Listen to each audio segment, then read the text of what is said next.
Hey everyone, welcome back. Ready to dive into a topic that I think we can all relate to. I'm talking about focus, or maybe more accurately, the lack of it. Am I right? It's like we're surrounded by distractions these days. Oh, hell. You try to sit down and actually do something, and it's like, bam, social media, emails, notifications. Don't forget about those tempting snacks in the kitchen. Right. Suddenly you're on your third trip to the fridge, and you haven't even started that task you were supposed to do an hour ago. So, to tackle this beast of a topic, we're turning to Daniel Goleman's focus. And he doesn't mess around, folks. This isn't just about silencing your phone for an hour. It's about understanding how our brains work and how we can live more focused lives. And that's key because Goleman argues that we're in a constant tug of war for our attention. He calls it the battle between the bottom-up and top-down mind. Okay, I've got to ask bottom up, top down. Break it down for us. So imagine your brain is like a car, right? Okay, I'm with you. Bottom up is like driving on autopilot, reacting to everything around you. Those flashing billboards, the honking horns, every distraction that pops up. It's like that feeling when you're spacing out in the copy machine line and someone has to wave their hand in front of your face. Exactly. You're on autopilot, stuck in that reactive mode. And then there's the top-down mind. That's when you're consciously in the driver's seat, choosing where your attention goes, navigating with purpose. So it's about being intentional with our focus, not just letting ourselves get pulled in a million different directions. Exactly. And this top-down control is crucial for developing any skill we want to master. Which might seem obvious, but Goleman actually debunks a common myth, the 10,000-hour rule. You mean just showing up and going through the motions isn't enough to become an expert? Nope. Not if you want to reach true mastery. It's not just about the hours, it's about how we use those hours. So quality over quantity when it comes to practice. Think about a golfer perfecting their swing. They're not just mindlessly whacking balls for hours on end. They're using their top-down mind to analyze each movement, adjust their grip, feel the weight shift. They're actively shaping their automatic responses. That makes a lot of sense. So what's a skill that you're working on right now? How can you bring more of that deliberate practice into the mix? That's a great question for our listeners to ponder. And it leads us to something I found fascinating. Goleman says that mind wandering, which we usually think of as the enemy of focus, can actually boost creativity. He talks about a study where people who let their minds wander came up with 40% more original ideas. 40%. Isn't that wild? It feels like we've been given permission to let our minds wander a little. And it makes sense if you think about it. People who are really good at making unexpected connections, like freestyle rappers who pull rhymes out of thin air, or even people with ADHD who often excel at connecting seemingly unrelated ideas. It's true, they seem to make those creative leaps so effortlessly. Their brains actually show more activity in certain circuits that allow them to do that, which is fascinating. A rigidly focused mind might miss those connections. So we've got these incredible brains that can make these amazing creative leaps Yeah. when they wander, but we also need to rein it in and actually get things done. It's a balancing act for sure. It is. And that makes me think about willpower. Does Goleman talk about that? He does. He calls willpower our inner focus muscle, that ability to resist distractions and stay on track. Which, let's be real, can feel impossible Oh, sometimes. no, absolutely. Yeah. But the good news is, it's not something you're just born with. Goleman points to this fascinating study that followed a bunch of kids for, get this, 2 decades. 2 decades. Okay, so we're talking long-term research here. Yeah, and they found that the kids who showed the most self-control, like resisting a cookie or delaying gratification, ended up being more successful across the board as adults. Really, more successful overall, not just better grades or something.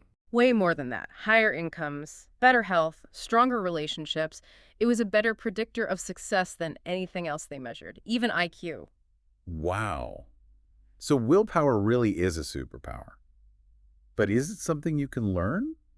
Or are you just stuck with what you've got? That's the thing. You can actually train your willpower like a muscle. You wouldn't go to the gym and expect to bench press a zillion pounds on day one, right? No way. Exactly. You build up to it.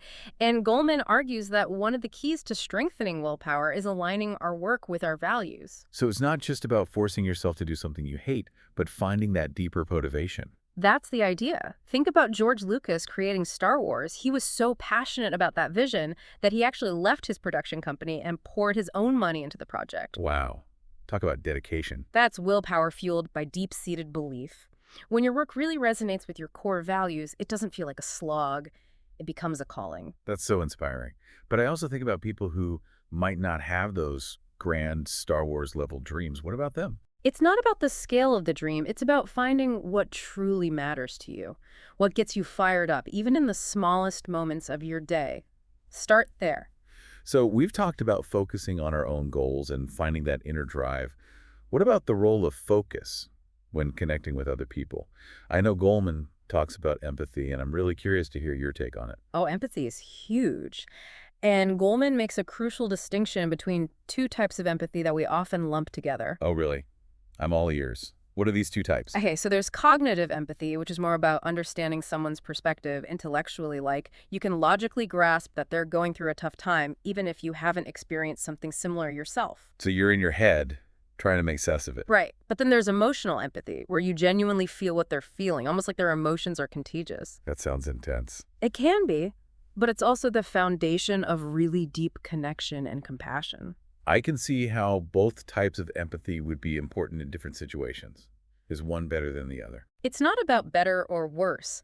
It's about finding the right balance, especially in professions where human connection is key. Goleman talks about how doctors who are lacking in emotional empathy actually get sued more often. Whoa, really? That's wild. It highlights that connecting with patients on a human level isn't just a nice to have, it's essential. It's about seeing the person, not just the patient. Exactly. It's not about being overly emotional yourself, but finding that sweet spot of detached concern. You're present with their suffering, but not so overwhelmed that you can't help them effectively. So we've talked about how important focus is for, like, our own personal growth, mastering new skills, connecting with people, all that good stuff. But what about leadership? Does focus play a different role when it comes to leading others? It's not just different, it's absolutely crucial. Goleman argues that self-awareness is key for effective leadership. He actually contrasts two types of leaders to illustrate this. First, you've got your classic micromanager, laser-focused on results but totally clueless about how they're impacting their team. Oof. Yeah, we've all had that boss, haven't we? Yeah. Not a fun experience. Right. That lack of self-awareness creates a toxic environment. It stifles creativity and innovation. Then, on the flip side, you've got leaders who are also driven, but balance it with a deep understanding of their strengths and weaknesses. They delegate effectively, empower their team, and create a culture where everyone feels valued. It's like that saying, if you want to go fast, go alone. If you want to go far, go together. Exactly. And that brings us to another crucial aspect of leadership where focus is non-negotiable vision. Goleman talks about vision as the ability to see possibilities that others miss and then rally people around that shared future. He uses the example of Isaac Singer, the sewing machine magnate. Oh, yeah, what was the vision there? I mean, people were already sewing by hand back then. That's the thing. Back then, everyone was like, why would housewives need machines to sew? They've got needles and thread. But Singer, he had this crystal clear vision of a future where technology empowered people in their homes. And he didn't just invent a product. He revolutionized an entire industry. That's incredible. It really is. It shows the power of a leader who can focus not just on what I S, but on what could be. That forward-thinking mindset is so powerful. Totally. But it makes you wonder why some leaders just nail that future-focused approach while others completely miss the mark. Well, Goleman contrasts inspiring examples like Ben & Jerry's, who built their business around social justice, with, say, the disastrous leadership of BP's CEO after the oil spill. It really highlights that true leadership goes beyond just your company's bottom line. It's about your impact on the world. It's about being proactive, not just reacting to problems, creating the future you want to see. Yes. And that brings us back to Goleman's emphasis on the future. He uses Steve Jobs as a prime example. Remember when Jobs streamlined Apple's product line, focusing on just a few core devices? Yeah, it was a risky move, but it obviously paid off. It did, because he was laser focused on where the market was heading, not just on what was working at that moment. And then you have companies like BlackBerry, so focused on their past successes. Remember those physical keyboards? That they completely missed the touchscreen revolution. Ouch. That's gotta hurt. It really shows how important it is to be able to adapt and look ahead. It does. It underscores Goleman's point that to stay ahead of the curve, you can't be clinging to the past. You need to be constantly looking ahead. So to wrap things up, it seems like focus is about way more than just checking things off our to-do list. It's about aligning with our values, connecting with others, and shaping the future we want to see, both individually and as leaders. Absolutely. And the most empowering part of all of this is that it's not some innate talent that we're born with. Focus is a skill, a muscle that we can all strengthen with practice. That's a great point to end on. We hope you've enjoyed exploring Daniel Goleman's focus with us. Hopefully you've picked up some actionable insights that you can use to sharpen your own focus and create the life and future that you want. Until next time.